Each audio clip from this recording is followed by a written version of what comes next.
you are at a graduation party, whether you knew it or not, because with this speech, I'm going to graduate from my first pathway, visionary communication. Congratulations to me. So I thought it would be appropriate here to talk a little bit about my pathway journey. I know some people are new to the club and may not have chosen a pathway yet or just kind of curious about it, so I'll talk about it because mine was sort of interesting.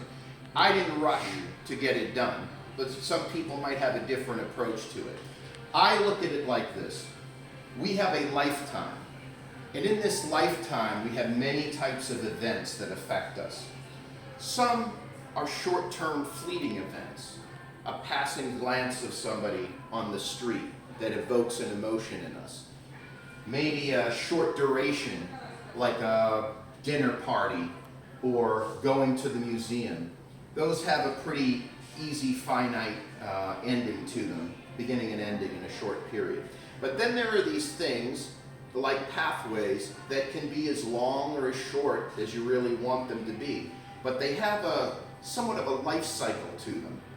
So we can feed them with different types of inputs to get different types of actions out of that life cycle to them. Just as like we live and we eat different foods that might get different events in our own life cycle. So my journey began in January of 2020, just before COVID, and I started to think about what I was going to do for a pathway, and the visionary communication was good. I wanted to use more visual aids. I'll be using one today also.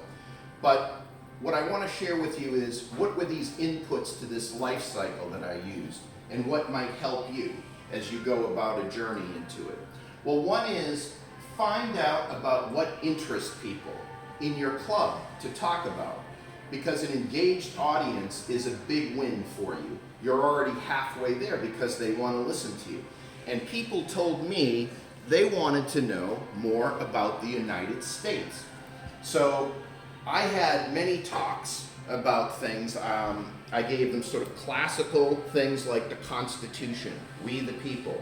And I think we even got into more detail of it, where I tried to introduce lesser known things to people, like famous figures like Harriet Tubman, who ran the Underground Railroad that allowed slaves from the South to get up to the free northern states, and to understand about the living nature of the Constitution. So this is sort of another point. Add your own personal touch to information to make it feel like it's coming from your own perspective and your own mind. Well, we know COVID hit fairly quickly, and at that point we all, well at least I did, I know a lot of us got a little depressed, and we didn't think about a whole lot at that point. I did learn how to make Gretchka and borscht though during that period, so that was definitely a plus, a skill that I've used for a long time. But I also got to reflecting about some things, and I said I want to do a few talks on things that people might be experiencing during COVID. So one of the things that works for me is exercise, and it's a good mental release, not only physically healthy for you, but it has a lot of mind benefits too. So I wanted to talk about all the mental aspects of exercise. And I think this was one of the first ones that I did online also, when we all learned to use our online skills inside of Toastmasters during lockdowns. So this one was very substantive. And then I also felt like, what are we losing during COVID time? We're losing our sense of goals. So, you know, time sort of is disruptive in that, but we still need to have goals. So this was another talk I gave on SMART goals, you know, kind of measurable, you know, you can read about these, I won't go into all that for detail, but this is sort of a way to attain goals and keep them in line, even during tense times.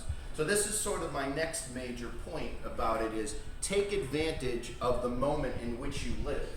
A life cycle is not fixed. Again, it's manipulated by external circumstances as well. So, just like the statement, if life, throws you lemons, you make lemonade, right? This is the same thing. Use this as a source of your content as well, because it's going to be more interesting, it's going to be topical, it's going to be timely, etc. Well, we started to lift out of the lockdowns of COVID, and one of the first speeches I gave after that was, I said, what would people want to know now? They know where I came from. I've given them some useful tips on current events over there. Maybe they want to hear a little bit about what I'm interested in. So one of the things, these are things that I don't make a living at, but like I had an interest to talk about workforces of the future. And this was one of the first ones that I had given, I think we had this in Pro English Theater.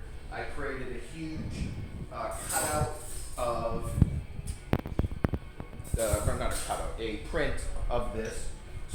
I wanted to test out one single visual during the whole session to see how that would work out over there. So that was another good learning experience. And then I also did one on my alma mater, that I had given a speech there on exemplary leadership.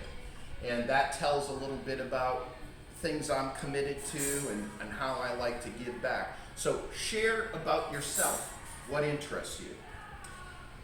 After that, I got into, well, people will want to know also a little bit more about the other thing that I have a degree in, which is conflict management. So we did a session on conflict styles, assessing your conflict styles. Are you an accommodator? Are you a competitor? Are you basically an avoider? All of these things. And this will help you in dealing with the things you're facing in life. So this was kind of my sharing of my education, things that I have skill in. That's another source of your information. Now, we also did one on the theory of trust. Now, the reason I mentioned this one is that this one did not go so well. And there was just too much information in a short period of time. So, and I gave the classic sort of textbook discussion of it, but too much material too quickly. The next lesson I learned from that, though, is learn from your mistakes and adjust to your new content. So that led to, if I'm going to do this type of material, maybe I should do it in a workshop. And that turned out, we did a negotiation workshop. We did it in both 2 times, in English and in Ukrainian. And that was much more successful. So I adjusted to what my audience could handle and what was appropriate at the time. So I only mention all these things because you will have your own pathway journey, but remember these types of things. Find out what your audience is interested in. Use that as a source of material. Share your interests. Share what you have knowledge and understanding of. Use content that is adjusted to the times and take advantage of that as well. And learn from your mistakes and feed that into your new content to basically drive better performance going forward. And with that, I think I'm going to wish you all the best of success in finishing your pathways you're already on or engaging in a new one. Hint, hint, those that don't have any pathways selected yet. Thank you very much.